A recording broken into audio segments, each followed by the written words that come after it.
వాళ్ళకి నేను మనస్ఫూర్తిగా కోరుకుంటున్నాను. ఎందుకంటే రైటర్ అంటే వాడు ఇచ్చింది తీసుకుంటూ చెప్పింది రాసుకుంటూ వెళ్ళిపోతాడనే ఒక చిన్న ఆలోచన నుంచి రైటర్ అనేవాడు ఒక్కసారి నాకు ఎందుకులే అనుకుంటే ఇండస్ట్రీలో ఎవ్వరికీ పని ఉండదు అనే ఒక పెద్ద ఆలోచన చేయాలని నేను మనస్ఫూర్తిగా కోరుకుంటున్నాను. ఎందుకంటే సినిమా ఇండస్ట్రీకి రైటర్ అనేవాడే ఒక హార్ట్ లాంటి వాడు. గుండె కొట్టుకోకపోతే ప్రాణం పోద్ది, అలాగే రైటర్ అనేవాడు పెన్ను పట్టుకోకపోతే ఖచ్చితంగా సినిమా పోద్ది.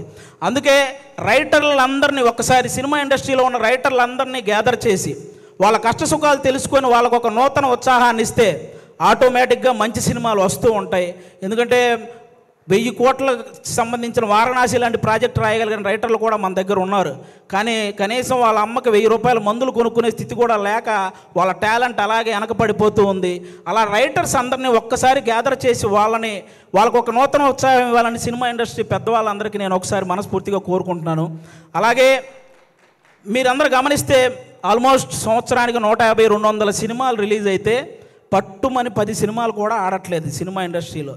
అంటే సినిమాలు ఏమో ఆకాశంలో చుక్కల్లాగా లెక్కబెట్టలేనని వస్తున్నాయి, హిట్లు మాత్రం మన చేతికున్న వేళలాగా లెక్కబట్టగలిగే అన్ని కూడా రావట్లేదు. అంటే దానికి అంటే ఏదైతే ఎంత కష్టం వచ్చినా నిలబడ్డ ఆ 4 ప్రొడ్యూసర్లు వాళ్ళ సంగతి పక్కన పెడితే ఎంతమంది ప్రొడ్యూసర్లు ఇలా వచ్చి మళ్ళీ అలా ఊరెళ్ళిపోతున్నారో మీకు తెలియదు.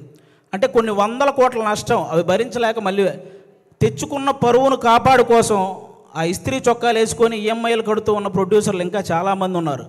అంటే దేనికంటే ఇదంతా ప్రతి ఒక్కరు ఏదో ఒక సలహా ఇచ్చేయడమే. మలయాళంలో మంజుమాల బాయ్స్ అని ఒక సినిమా చూసి అలాంటి సినిమా మన వాళ్ళు ఎందుకంటే తీరండి అని. పోనీ అలాంటి సినిమా మన వాళ్ళు తీస్తే అందులో ఐటమ్ సాంగ్ పెట్టలేదని ఏడుస్తారు. పోనీ ఏదో ఫ్రెష్ కంటెంట్ ఉండాలి కదండి, ఫ్రెష్ కంటెంట్ కావాలి కదండి. ఫ్రెష్ కంటెంట్ తీసి రిలీజ్ చేస్తే రిలీజ్ రోజు ఫ్లాప్ చేసేసి రిలీజ్కి వచ్చి పాటలు పాడుతుంటారు. రూబా రూబా సదాశివ సన్యాసి ఇలా పాడేస్తుంటారు రిలీజులకు వచ్చి. రిలీజ్ రోజు మనకి అయ్యేం తెలియదు. అలా అంటే ఆ విధంగా ఎవరికి వాళ్ళు సలహాలు ఇచ్చేసి ఆ సినిమాని ఏదో రూపంలో చంపేస్తూ వస్తున్నారు. దానివల్ల ఎక్కువ నష్టం ప్రొడ్యూసర్లకే జరుగుతుంది. వీటన్నిటికంటే ఏదైతే కొన్ని సంవత్సరాల నుంచి మన తెలుగు సినిమాకి బొమ్మ చూపించిన ఐబొమ్మ అనేది ఒకటి ఉందో ఆ దరిద్రం ఇప్పటితో అయితే పోయింది. కానీ దానికంటే పెద్ద దరిద్రం ఏముందంటే సోషల్ మీడియాలో వచ్చే నెగిటివిటీ. అంటే లెజెండరీ యాక్టర్స్ దగ్గర నుంచి ఇప్పుడిప్పుడే ఎదుగుదామని వస్తున్న ప్రతి యాక్టర్ మీద కూడా సోషల్ మీడియాలో విపరీతమైన నెగిటివిటీ. అది కొంతమందికి ఇప్పుడు నాలాంటి వాడు మీరు చేశారనుకో నాకు పెద్ద బాధ ఏమి ఉండదు. నేను మా ఇంట్లో అమ్మా నాన్నలకు నేను చెప్పుకోగలను, అవేం పర్లేదు నేను చూసుకుంటాను. కానీ కొంతమంది అందరికీ అలా ఉండదు.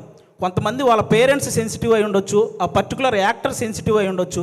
అలా ట్రోల్ చేయడం వల్ల వాళ్ళు మనస్తాపానికి గురైపోయి ఖచ్చితంగా వాళ్ళు చేసే ప్రాజెక్టుల విషయంలో కానీ వాళ్ళు చేసే పనుల విషయంలో కానీ వెనకపడుతూ ఉంటారు. అది మీరు గమనించాలి. నేను ఓన్లీ ఏదో చిన్న చిన్న వాళ్ళ గురించి చెప్పట్లేదు.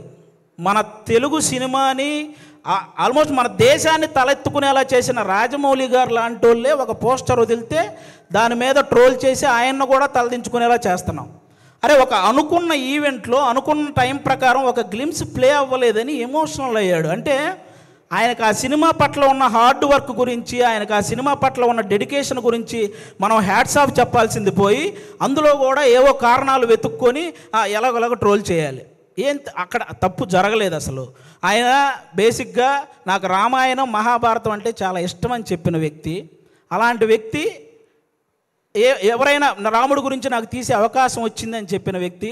ఆయన ఆ రోజు హనుమంతుడి మీద అలిగాడే కానీ అవమానించలేదు. ఇది ఒక్కటి అందరూ గుర్తుపెట్టుకోవాలని నేను మనస్ఫూర్తిగా కోరుకుంటాను.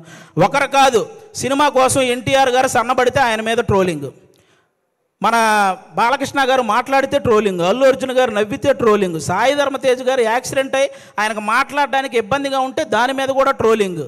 అరే మనం బయట దేశాలకు వెళ్తే జస్ట్ మనం బాహుబలి అంటే కానీ మీరు ఇండియనా అనే పరిస్థితి ఉండదు. అలాంటి ప్రభాస్ గారి లుక్స్ మీద ట్రోలింగ్, రామ్ చరణ్ గారి చికిరి చికిరి అనే సాంగ్ పక్క దేశాల వాళ్ళు కూడా రీల్ చేస్తున్నారు. అలాంటి ఆ స్టెప్పుల మీద ఇక్కడ ట్రోలింగ్.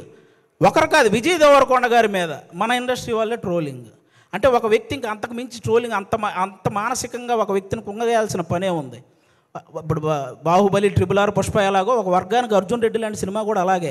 అతనికి బౌన్స్ బ్యాక్ అయ్యే టైం కూడా ఇవ్వకుండా అతని మీద అంత ట్రోల్ చేస్తూ ఉంటే అతను ఎంత ఇబ్బంది పడతాడో ఆలోచించాలి. శ్రీలీల అని ఒక తెలుగు అమ్మాయి ఇక్కడి నుంచి బాలీవుడ్, తమిళనాడు ఇలా వెళ్ళి అన్ని ఇండస్ట్రీల్లో వర్క్ చేస్తుంటే ఆ అమ్మాయి డ్యాన్స్ చేస్తుంది కానీ యాక్టింగ్ పెద్ద.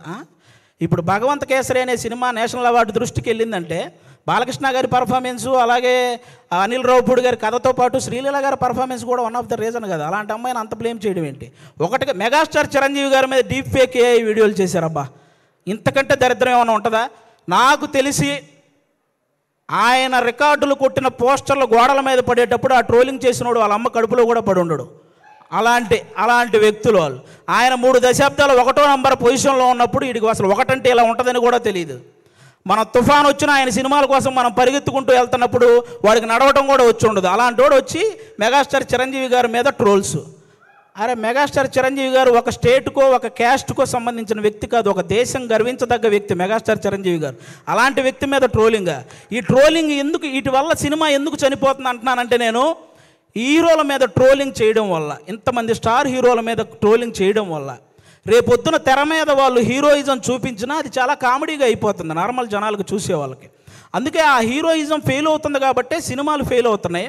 అరే 100 కోట్లు ఖర్చు పెడుతున్న ప్రొడ్యూసర్లు ఒక పక్క ఒక సినిమా హిట్ అయితే ఇంటికెళ్ళి మా అమ్మ నాన్నకు చెప్పుకుంటామని వెయిట్ చేస్తున్న డైరెక్టర్లు, ఒక సక్సెస్ వస్తే కానీ ఇంకో సినిమాలో మళ్ళీ కంటిన్యూ చేయరు అని ఆశపడే టెక్నీషియన్స్, అరే ఫ్యామిలీస్ని వదిలేసి అభిమానుల కోసం హిట్ ఇవ్వాలని చెప్పి కష్టపడుతున్న హీరోలు, ఒక సినిమా హిట్ అయితేనే జీతం పెరుగుతుందనే ఆశించే సినిమా కార్మికులు, ఇంతమంది కష్టాన్ని ఒక చిన్న నెగిటివిటీ ట్రోలింగ్తో మీరు కంప్లీట్గా దాన్ని చంపేస్తున్నారు. ఒక్కరు కాదండి, అసలు ట్రోలింగ్ అంటే ఇప్పుడు మీరు బ్రహ్మానందం గారి రియాక్షన్స్తో మీరు ట్రోల్ చేస్తారు, అవి మేము కూడా నవ్వుకుంటాం, అందరూ నవ్వుకుంటారు.